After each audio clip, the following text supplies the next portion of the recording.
Welcome to the Maharlikan Forum.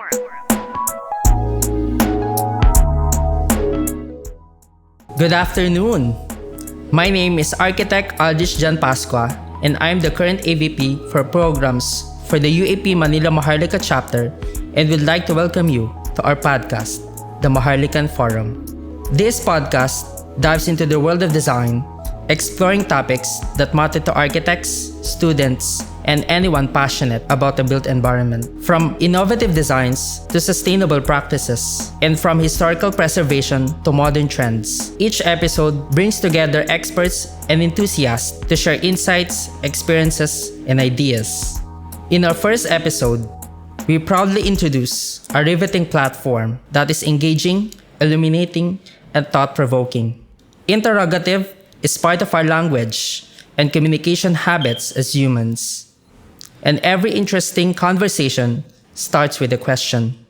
It may be a what, how, or why, which is essential for critical thinking. It started with three Maharlikan architects coming together with a lot of possible ideas to talk and distill each one another through an expressive discourse. Furthermore, the title of our episode, the Maharlikan Forum. On behalf of the entire Maharlikan Forum podcast team, the UAP Manila Maharlika chapter, led by yours truly, welcome to the pilot episode of the Maharlikan Forum. Welcome to the Maharlikan Forum. Here with us today is one of the reasons why we are having this platform once and for all. We are officially launching the first episode as we invite the president of the UAP Manila Maharlika chapter, Architect Monjecris Cerviño. Hello. Hi Archie, how is it going? Hello there. Kumusta si Architect Mon? Hello. So, good afternoon to every one of you. And hello, Aldrich. Just for the record, he is one of the reasons why we're having this. And one of our board of directors, Sean, is the third one. That's why we're having this one. All right, so kamusta si Simon? It is quite rough, I have to say. It is very different on the viewpoint of, of course, of being a president. You have a lot of expectations from all sides. So, of course, with the support of the board as well. So, kaya. Dapat kayanin, right? But yeah, but for this podcast na finally malalunch na, I have to say I'm very excited. And of course, I'm very proud that finally Manila Maharlika will be able to go for the digital platform na matagal ko na ring gustong mangyari sa Manila Maharlika. Kasi I feel na, yes, pagdating sa seminars, walang problema. We have a plethora of topics na nadi-discuss natin through CPD points, right? Yeah. But medyo naiiwan tayo pagdating sa like some chapters post on YouTube, they discuss their projects, they discuss things. Si Manila Maharlika, it's like isa tayo sa mga pioneer. I mean, not pioneer, pero we are one. Tinitingala as Manila Maharlika. So, dapat iangat din natin ito. And, of course, we have a lot of architects na, say, high profile, no? And in terms of private, lalo sa private practice, we have a lot of awardees, no? 50 notable architects. We have 2. Then, tayo rin is mga pioneers pagdating sa green. Well, of course, when it comes to leadership, we have 5 or 6 na naging district director. And the rest ay umangat sa national board like SecGen, and EVP, and of course, we have our past president also with us.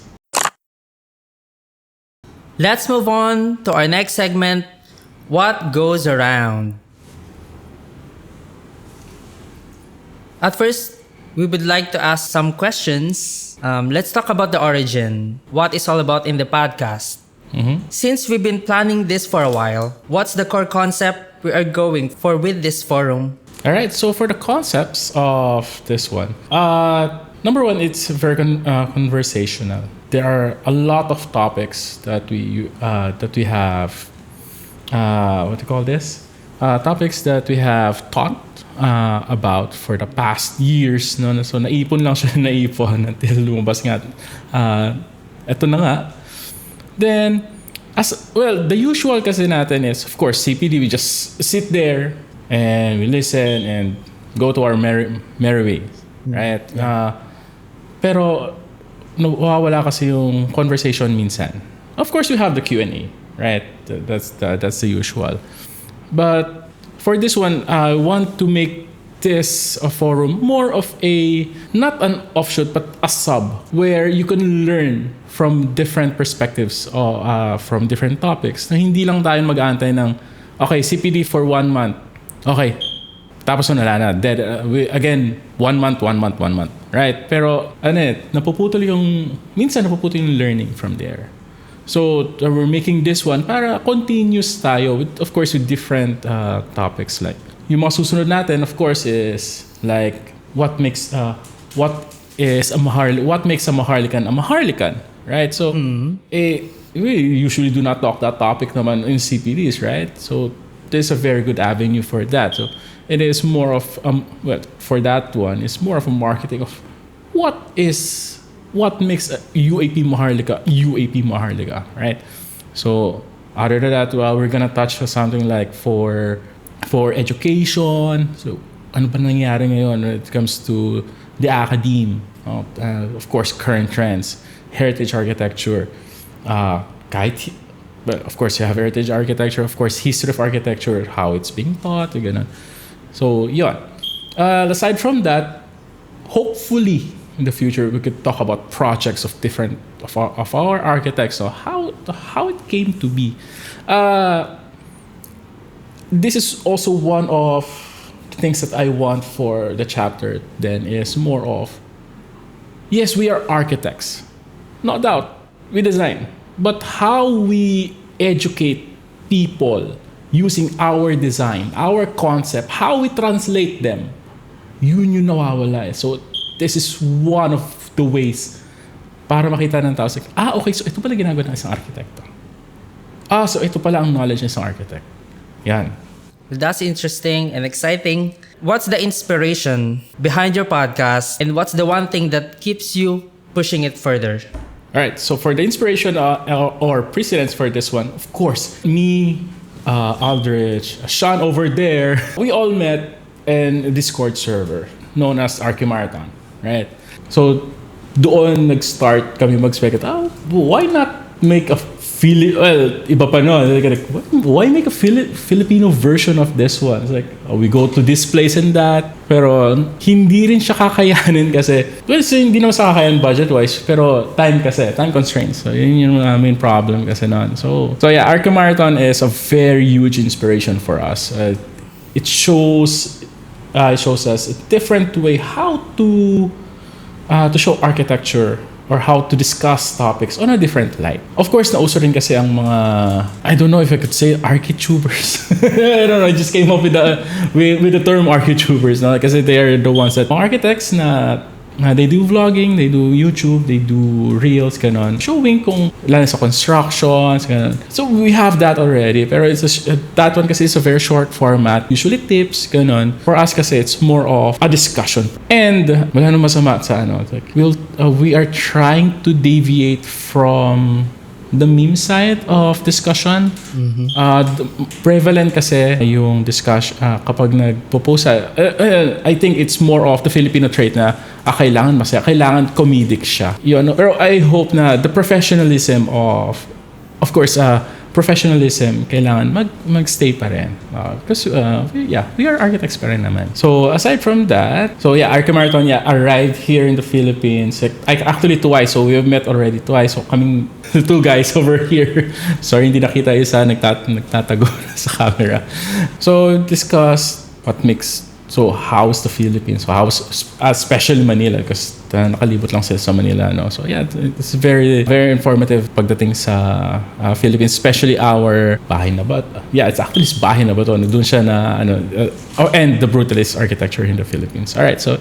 I love how we are lucky to have Archi Marathon in the Philippines and it influenced us really. Mm-hmm. When you think about the content for this forum, what's the story you're most excited to tell? That's a very interesting question. Alright, so for content creation, actually hindi ko talaga fruition. No? Alright, so story excited. Well, it came na actually pinag-usapan lang natin to. Actually already had a name na for hours, no? And the topics are ready to discuss and kung saan tayo pupunta if we ever go to this place. Kaso yun nga lang, it will be the same as Archi Marathon. Hindi siya original sa atin. Yeah. So we're going to twist that a bit para alam mo naman na okay, it's a Maharlika ito. Ganoon. So that is part of that. And sumakto lang din, no? I was surprised din na no awards. Last NatCon 50, merong what do you call this? Social media presence. May ganun? Didn't expect that. So, pero hindi siya yung driving force eh. Kasi innate na napag-usapan na siya way before na I hope magkaroon tayo ng ganito. So ano lang yun? So added flavor na lang yun. So content creation is actually I think this is our first time also. Yun. Maano lang siya. What do you call this? It is of course nakakaba, right? Kasi this is a leap of faith lalo na sa chapter, no? Kasi of course we usually post this in YouTube. At saka after ng mga seminars naman, hindi na natin siya nare-replay. It's already, wala na. Usually, of course, if ikaw yung nagte-take notes, walang problema kasi nakalagay naman doon. Usually, I do take notes naman. So, kaya mabilis ko siya nababalikan. But for this one kasi, after we're done, this will be posted sa social media platforms. I think sa YouTube. Hopefully, baka tayo ng Spotify. Mababalik-balikan siya. Right. So sa mga susunod na topic, so wag kayong mag-alala. It is always on repeat, no. So lagi siya nandiyan. Let's talk about the goals. Mm-hmm. When we think about the big picture, what's the big picture for this podcast? What do we hope it will achieve for our community? Alright, so for this one, the biggest picture will always be to educate. I think it's more of me being in the academia. It's always very nice to share knowledge for the students kasi pwede mo ito i-send sa mga students. Or you might want to listen to this one kasi naakma ito sa topic natin, or you might want to see this to see a different light. Tapos, of course, you have architects, right? They usually share naman. So, ilalagay lang natin siya sa tamang platform. Doon din kasi napuputol yung how we educate. I think isa rin ito sa mga napag-usapan natin before na we are quite terrible when it comes to communication. Yeah. Minsan, ito yung project natin, pero hindi natin siya mas makwento, hindi natin siya maisulat. At this one is the reason why the big picture for this one is to educate. Yun talaga siya. Isa rin sa mga goal ko sana for the chapter, no? Of course, for the future. I think this was raised then before. No? Some architects always sinasabi, mga arkitekto, it's like, yes, we can design, pero hindi natin ma-share, hindi natin maisulat. We cannot put things into words. So maganda sana siyang may document kumbaga. Kasi it's a very good case study. Kasi nagdi-discuss, right? For example, design. You make a case study of this one, of this one, of this one. Tapos, syempre from there, you get to know what happened.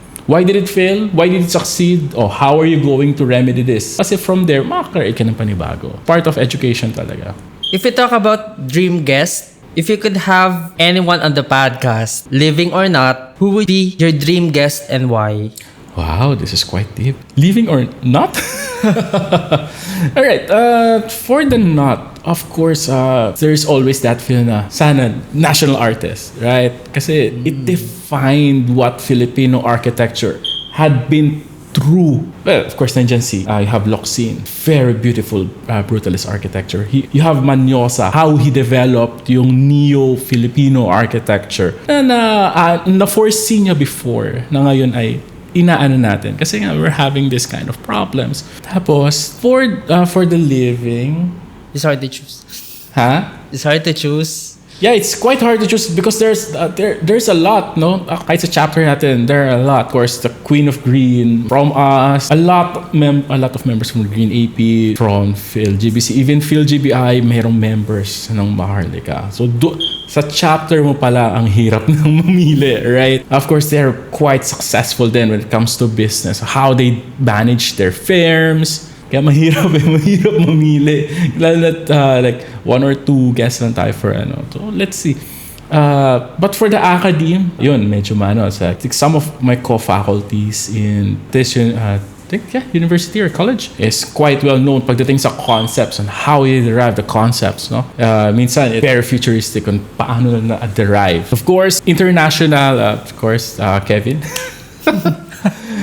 Kevin and Maynard, if ever, no? All right. I am sure that we have so many topics to discuss. Well, what's a topic that's rarely discussed for you or even a little controversial that you're most eager to bring to the forum? Ooh, all right. So for this one, a topic that are rarely discussed, I think this one is more for the academe, I guess. No? For example, for history of architect, we were taught of terms, right? To memorize this and that. Pero the core concept of what happened, why did it happen, and how it came to be, doon siya minsan napuputol. So hopefully yun ang ma-discuss. And during our time, so yes, our time, we go through books, right? Yes, during our time. I'm not that old. Pero nadaanan kasi yun sa both books and you have the internet. So for the books kasi, you get to see narratives. What happened? So this project, so these are the solutions, these are the problems, these are the solutions. And what made it work? Nandoon siya. Pero dumating tayo sa point na, okay fine, mag-iano ka na, nagpi-Pinterest. We go to Pinterest. Very quick. Okay, I like this one. Pero ano yung, okay, ito yung nakita natin. Tapos ilalagay natin siya dito. Minsan, pag sa Pinterest kasi, hindi naman copy, no? Hindi copy, but yes, we get inspiration from there. Pero it's fast eh. Well, hindi natin siya na derive into proper solutions minsan. It's like, nakita natin, uy, maganda, pwede natin siya ilagay dito. What's the reason behind? That is why, usually I tell my students na, okay, walang problema tuminay ng Pinterest. But, you check others. This website, of course, this has been used way before. I think ito yung isa sa mga unang website na tinuro sa amin ng professor namin, ArcDaily. So you have the sketches there. Ano yung naging problem? Ano yung solutions nila? Mga derivations. Ano yung naging process nila? What is the design approach? Hindi yung, this is this. Ilagay ko na dito. As architects, you have to be very articulate when it comes to designing. Actually, kahit nga yung basics. But theory of architecture 1. How we form shapes minsan nawawala. Minsan, okay, form inspiration, it's this. Automatic yun na siya. Pero the evolution of how it came to be, how did you add it? Ano yung mga considerations na kinonsider natin? We're going for the sand path or we're going for the wind path?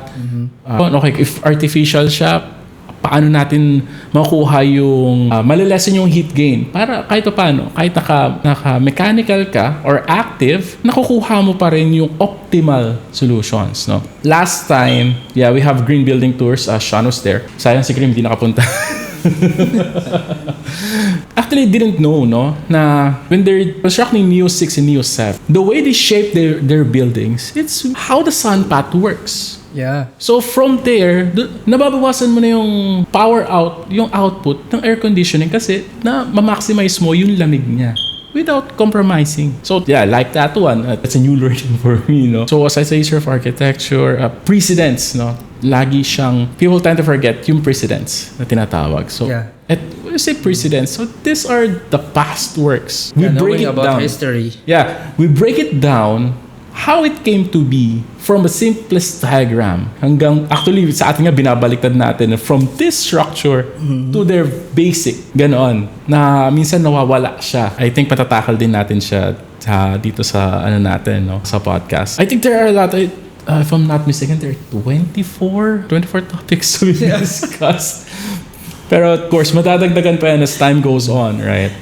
Well, that's quite a lot of problems to talk about. With regard to education, since you've been to the academe, what essential topics do you feel are missing from the architectural curriculum, especially for students and aspiring architects in the Philippines? For education, I think it's more of the specialization courses. No?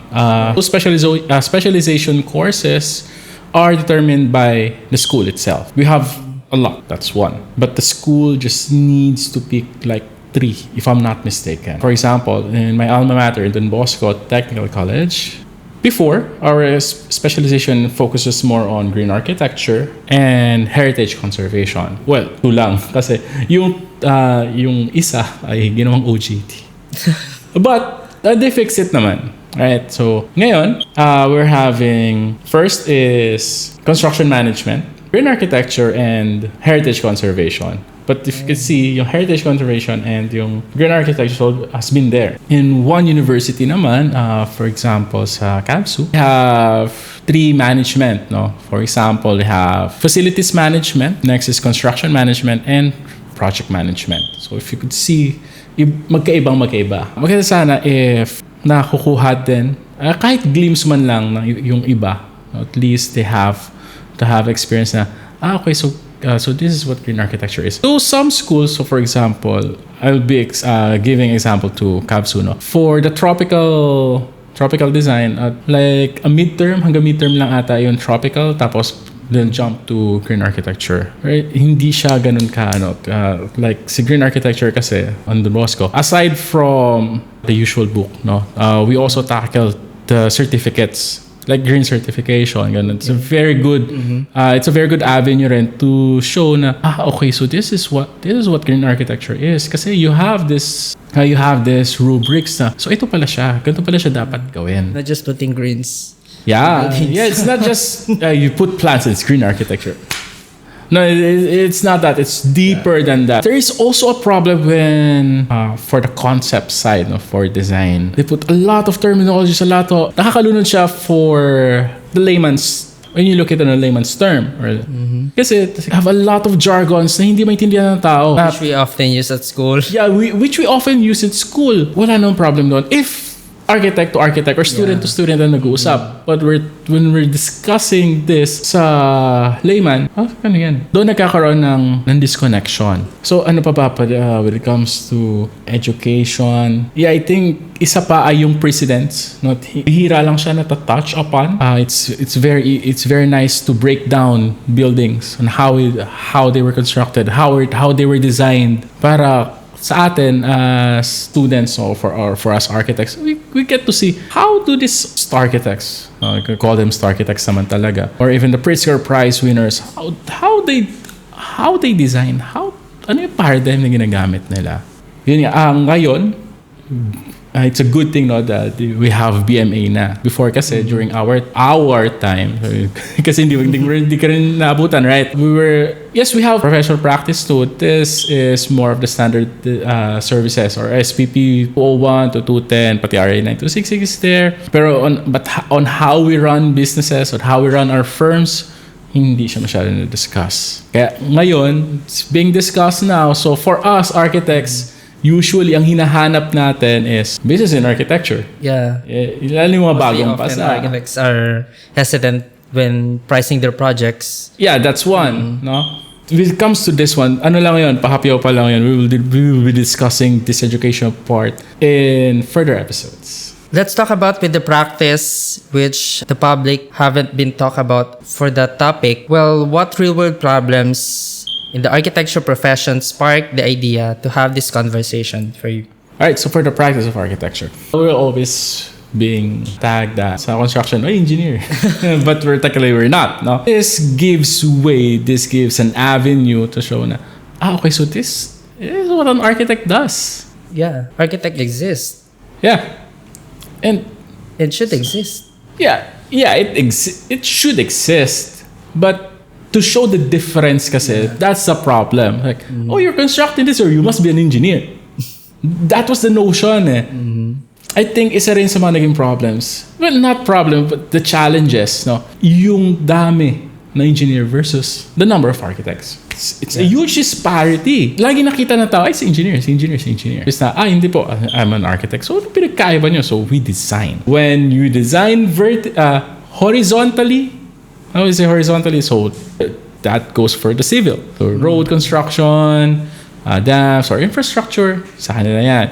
But for vertical or any habitable, that is us. No? That's for the architects. One more thing is, aside dun sa I think this is one of the taglines from the past presidents of the UAP.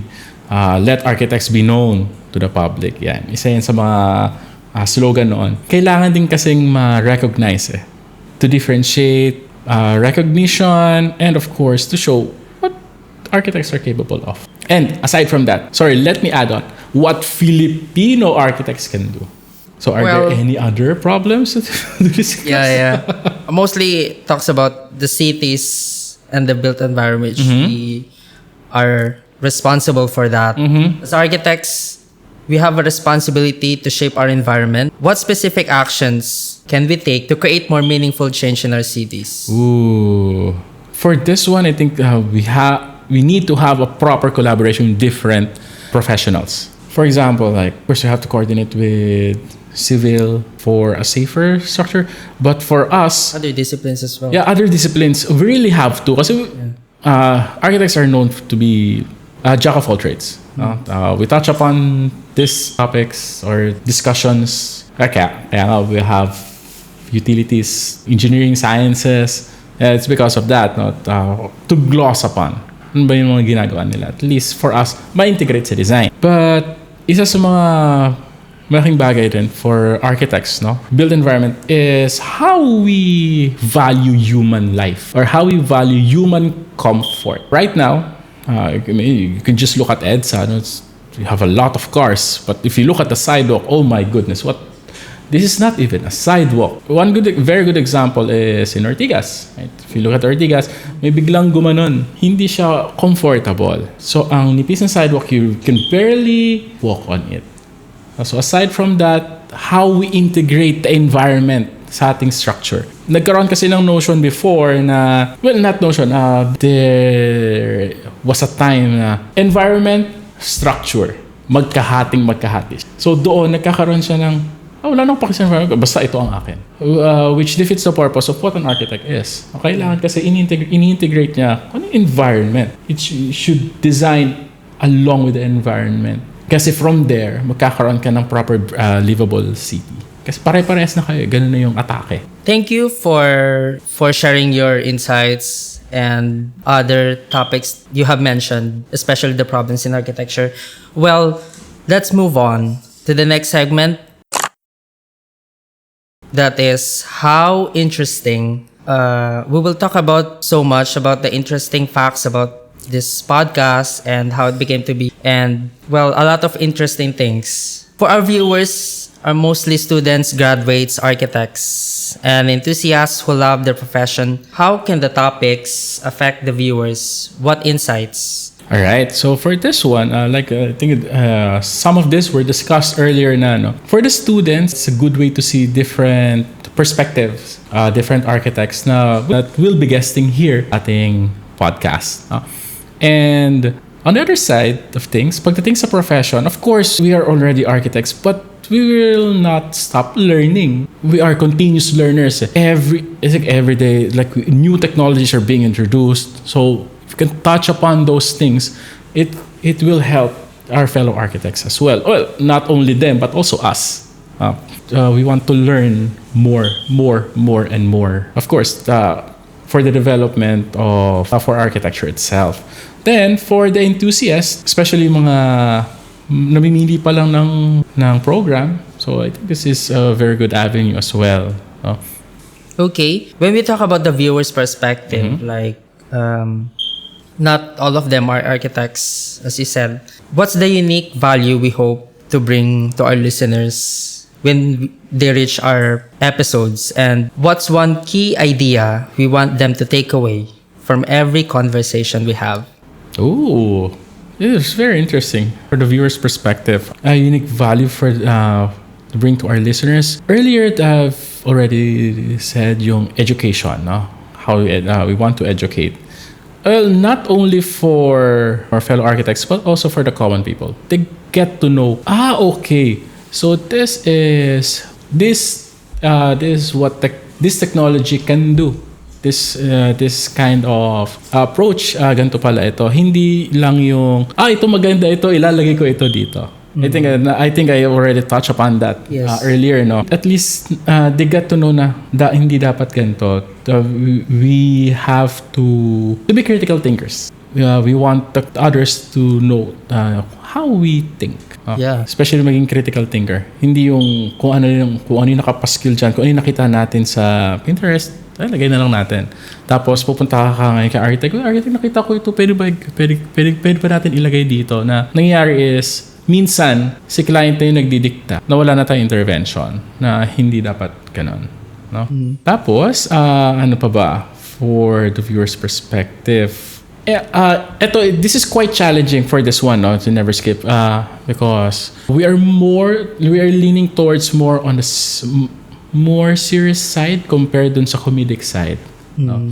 I think that would be the most challenging part. Kasi the media consumption of mostly, the Filipinos is more of the comedic side. When we think about the podcast, we are somehow having a process to make it happen.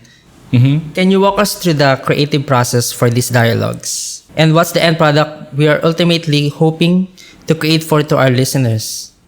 Alright, so for this one, for the creative process, I think nag-gloss over the way we're conversing. It's the what, why, and how. Well, the three of us were not abiding, but we're in spite of how we do things using those three words. What is the topic? Why is being talked about? Or why are we talking about this one? And how it's gonna help. Pagdating sa profession natin. And us, of course, as people, as persons. About the topics that we have thought about.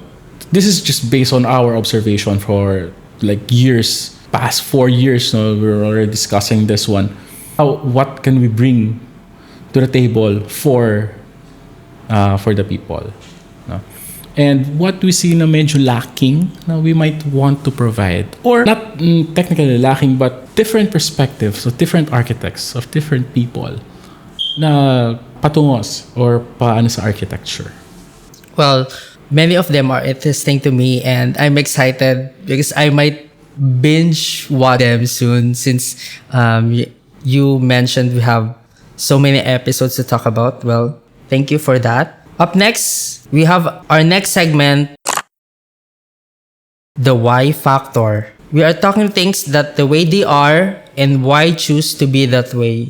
Well, talking about the reasons of everything. Since our topic is about the Maharlikan Forum, let's dive into the reason. Why is it called the Maharlikan Forum? What's behind the name? Alright, so comes to this name, I think we had a lot of discussion. What are we going to name our podcast, right? I mean, we got a long list of what are we going to say. I mean, what would be the title of this one, right?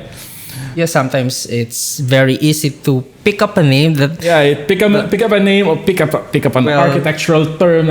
Okay, let's hard do to this. Find add podcast reason to it. For it. Right? But if you look at it this way, ang dami ng ganong name. So, shucks, baka makapiright dito.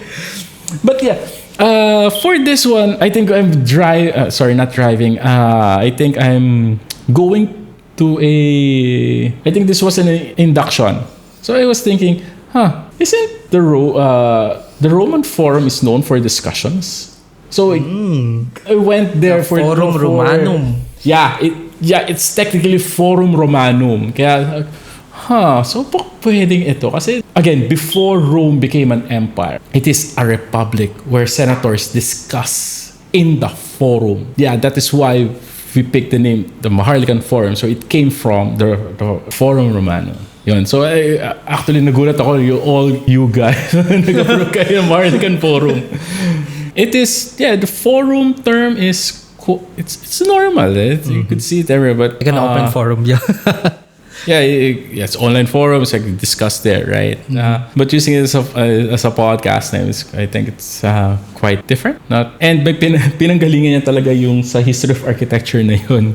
So that's the reason why kung bakit I came up with the Maharlikan Forum. I almost said the Forum Romanum again. That's a lot to think about. And why is it making sense that is the name? Well, I don't know if our listeners see the logo. The logo. Yeah. What is the what, why, and how of our logo? For this one, I think I will throw this one to you. Actually, the name came from me. Well, of course, with a thorough discussion. Actually, I might call someone different because he's the one who designed the logo. All right, I would like to call not Mr., but architect Sean Dagle. He's the third person, third Maharlikan the one that conceived the Maharlikan Forum. So Sean, kindly show up for a while to discuss the logo. So I'm doing my part as well. What I'm seeing right now is there are different elements like the microphone and you stay there. The sound, the colors of the logo, like the red and the blue. What's all behind this? All right, so go. Hey, hello. Medyo unexpected. And we're doing our best with what we have. So, let's discuss about our logo. The logo that we have, it's very simple, diba? Parang mic lang siya and the Maharlikan Forum popping up. So, the main concept, the what, is the mic and the sound. I am very much squatting right now. So, I'm going to be holding this for the next 2 You minutes. can sit. Pero this is that we adjust to our situation. That's the fun part of being architects. And the logo, then let's go for our why. It's a mic. It's, what mic does. It records everything. And then the Maharlikan Forum is the sound waves that we create. The arches that we have. Yeah, yun yung design approach. That's our little what, why, how for our logo. And I'm here part of the technical team, so I'm very much not ready for this, but hey, it's fun. Yeah. Thank you, Architect Sean. Thank you, Sean. Sorry for that. But you really need to see you then kahit paano kasi as a third one, to conceive yung idea na ito, And now, we're finally making this happen. Let's talk about the purpose of the podcast. Beyond the usual topics in architecture, like we always do, what other subjects do you hope to explore on the forum? All right. So, I know theory of architecture is being taught sa school. Pero pag minsan, but not minsan, most of the time, we tend to forget kapag tayo, we're already practicing. So it's a good way, or it's a good avenue for us to refresh then. Like sa theory, concept making and such. I think we also have a topic. This is with regards to Pritzker Prize. Yes, we have a lot of talented Filipino architects. No doubt about that. We can compete. But there begs a question. Why is there no Filipino architects no Filipino architect yet na nag-Pritzker? Yeah. Well, Pritzker is the highest reward. Well, it's hard for me to answer that too. But isa yun sa mga topics, yung sa Pritzker Prize, no? It would be a huge honor then, of course, for the Philippines magkaroon tayo ng that kind of award.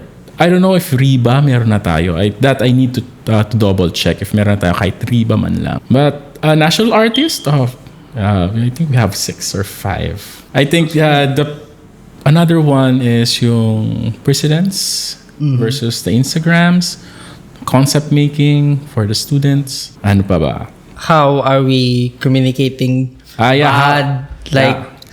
are we speak? Yeah.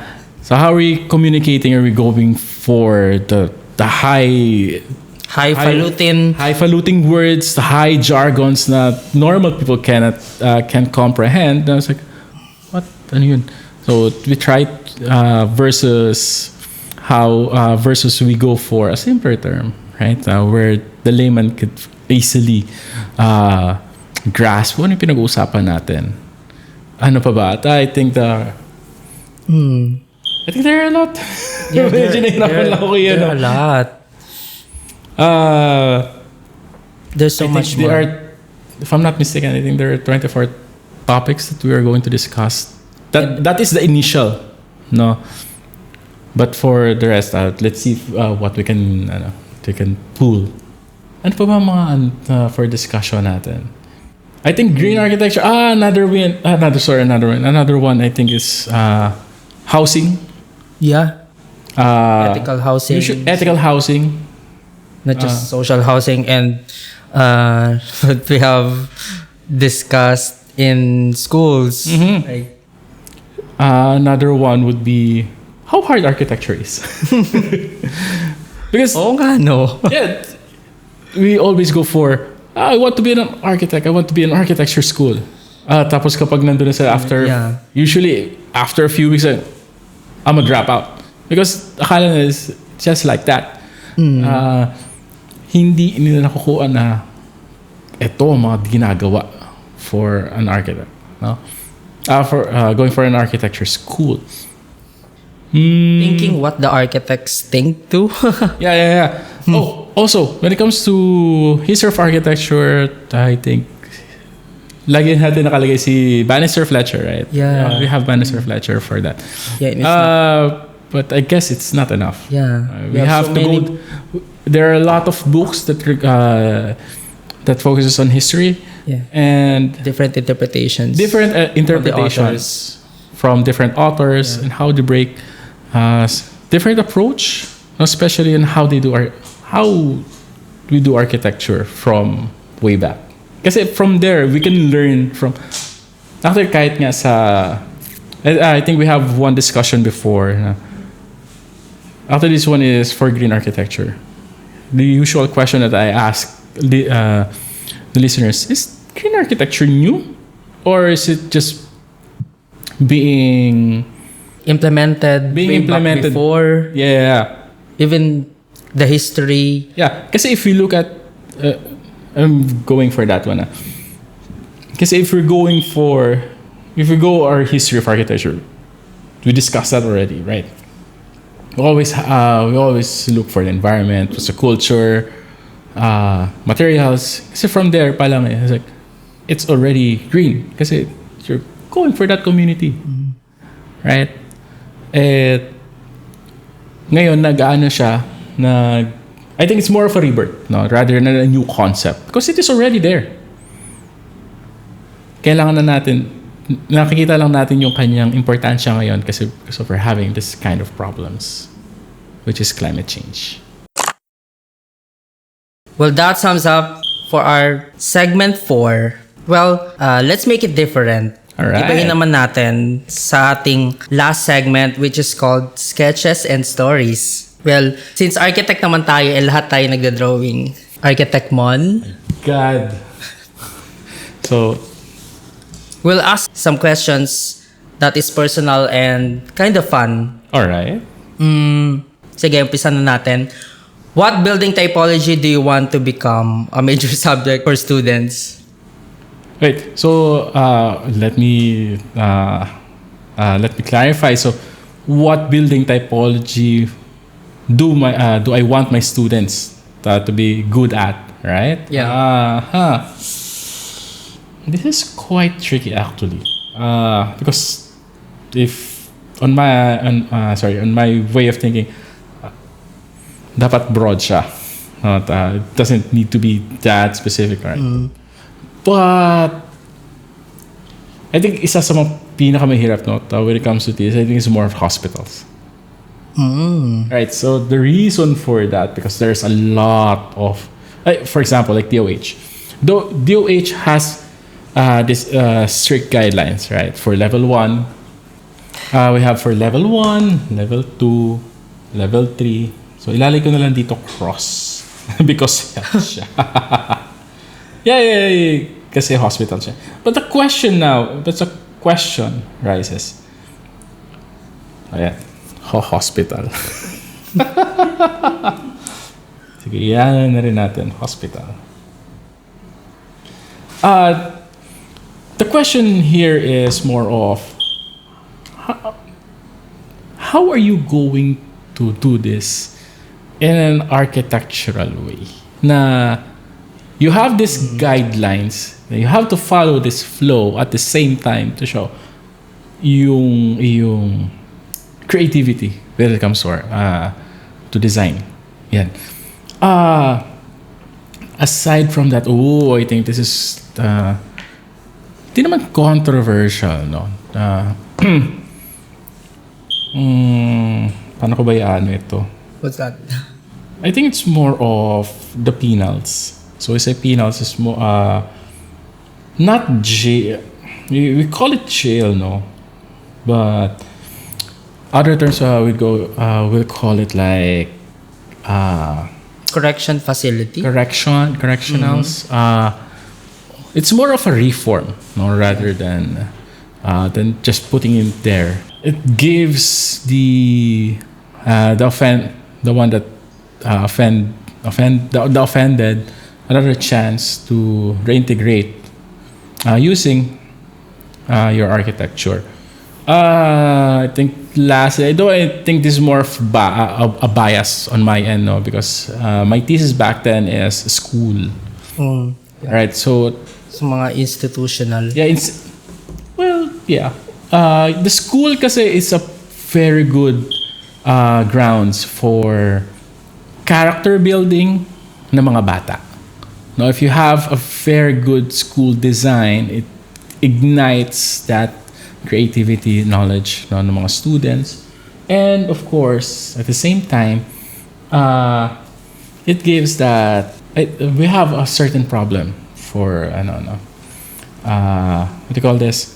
We have problems when it comes to school kasi we have bullying, right? So if we design it properly, na architecturally, no, without, of course, architecture hindi ka mag-aano dun sa systems lang, because the systems is your last line of defense. If you give that proper planning, then you might kasi kita mo lahat there's no avenue na makakatakas yun tapos maanin mo yung student kasi kita mo kagad there's something wrong with their out. There's no avenue, right? So natural defense kumbaga yan. So those are the three bias ko lang yung isa kasi that was my thesis back then Well, ako, yun yung mga iniiwasan kong thesis topics na ipe-present ko nung college. Yeah. Wait, what was your thesis back then? Yeah, but my thesis is still institutional, but not those Not those. not extreme, but quite difficult to cover. Wait, I also forgot. There's also one typology. It's more of transportation systems. Sorry, not the system, but yung terminal.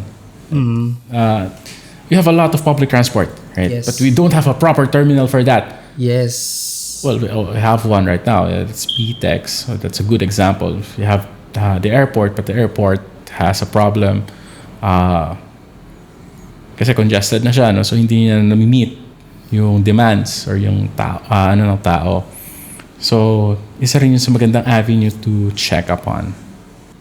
Well, for the second question, since you've been as a teacher for architecture, and siguro what would be the most overused word that came from students and tell why it is? Yeah. Alright, so for this one, oh my. Sige, lalagay na rin natin.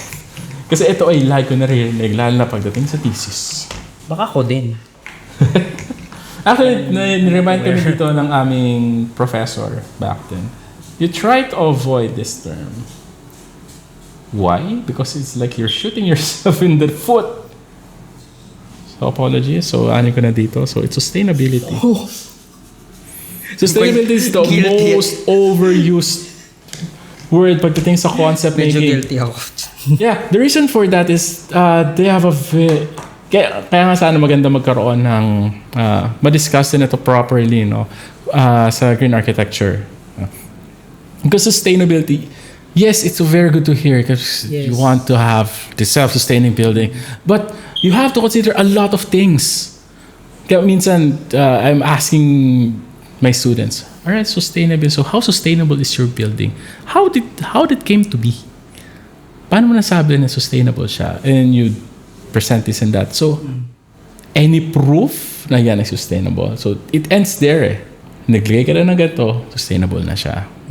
It's a very broad. Mahirap siyang panindigan. Mahirap siyang panindigan. It's very broad. You have to consider a lot of concepts, like from, well, of course you have yung core framework, building orientation, land use, nandiyan na yan eh. But you also have to consider the systems that you're going to use. Naka-renewable energy ka pa, and how efficient your renewable energy is, or how efficient your structure is right now. Actually, ang narinig sa akin ng mga estudyante ko naman ngayon is, kung sa kanila ay sustainability, sa akin ay efficiency. Kasi they've seen me kasi sa mga defense. Baka hindi naman, yes, kasi yung efficiency kasi, that is part of sustainability. Yes. But that is just a portion of it. So you pick from those approach, tapos pili ka anong gusto mo, napapasok dun sa project mo. Well, unless otherwise, kung gagawin mo itong sustainability na ito, I have to consider everything, at kailangan every step or every approach or every system nandyan. Kapag yun nilagay mo doon, wala tayong pag-usapan. Nagiging style na nga ata yung sustainability. Yeah, nagiging style siya actually. But, kaya nagugulat din ako, bakit siya naging style? It was more of an approach. So yeah. For our third and final question for you, Architect Mon, well, since we talk about transportation, a lot of things about the terminals and stuff, if you had the power to instantly fix one single infrastructure problem in the Philippines, what would it be and why? For infrastructure, sige, let's go with the terminal. Kasi nandun yung ng tao buhos ng tao. Yeah, but yet we are having a problem with giving proper orientation, directions. Tapos yung capacity, kinakapos tayo na dapat na-project na natin siya. Ano pa ba? Yeah, I think it's more sa kung terminal man siya, you can go for airport design, for port, I think actually kahit nga jeepney terminal, isa yon sa dapat na masolusyonan natin, jeepney terminals. Why? Because yun ang main usage, yun ang main use natin. Magkaroon sila ng terminal para hindi lang sila yung nakabalandra. Kasi it causes traffic. It causes congestion kasi. Well, thank you for your insights to those fun things that you have drawn. And well, lahat sila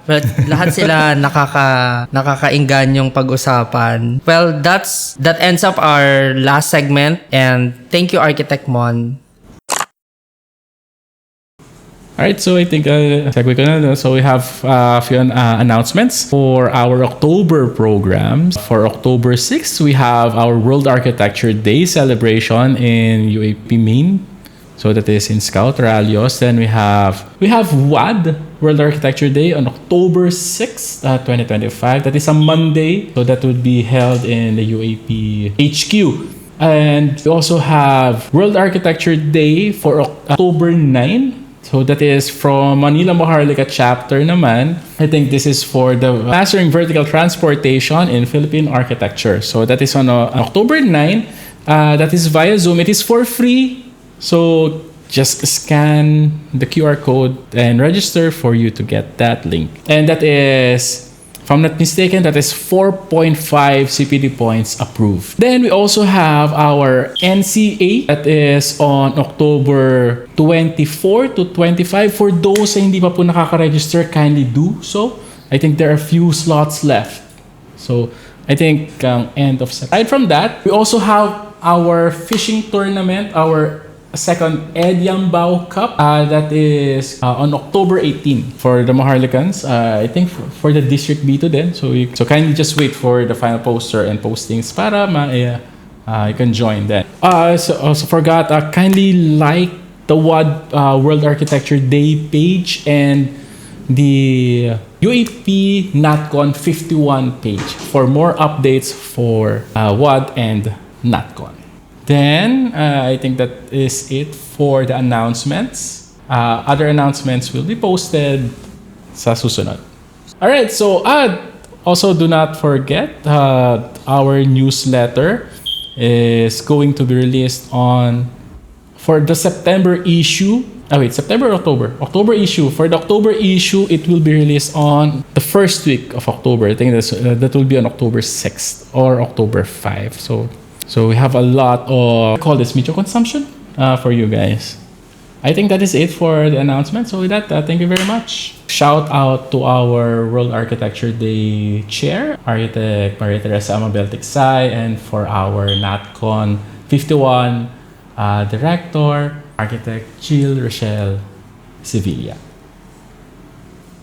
Alright, to wrap up this episode, Architect Mon, how would you describe the Maharlikan Forum in just 3 words? Alright, so first, again, discussed earlier, is to educate. Different topics to be discussed, and for other architects and students or enthusiasts or anyone, kahit the layman's could get kung ano yung pinag-uusapan natin. Conversational, it's like this. It's not like you're just in a podium, you're speaking, tapos at the end, tsaka lang kayo magkakaroon ng conversation. Right? So this is a give and take from you and me. Yes. And for the future episodes, the different architects that we're going to be discussing with. Then, of course, lastly, simple. Simple in a sense that even of course, the enthusiasts already have a background. But for the layman, to get interested to what are this, they could easily grasp without going to ano yung sinasabi nila, you get to open Google, tapos you get to what is the meaning of this one. And so if we put it in simpler terms, okay, so ito yung pinag-uusapan nila. Yan. So those are the three words that I could equate to the Maharlikan Forum. We would like to thank you for tuning in. We'll see you again. For the next episode, this is Architect Aldrich. And I'm Architect Mon. Have a good night, take care, and see you all. Welcome to the Maharlikan Forum. Right, so do you want to be part of the Maharlikan Forum? Do you want to be a discussant of our podcast? Just shoot in a message, any of us, or you can just message any BODs for that matter. Alright, with that, thank you very much and see you.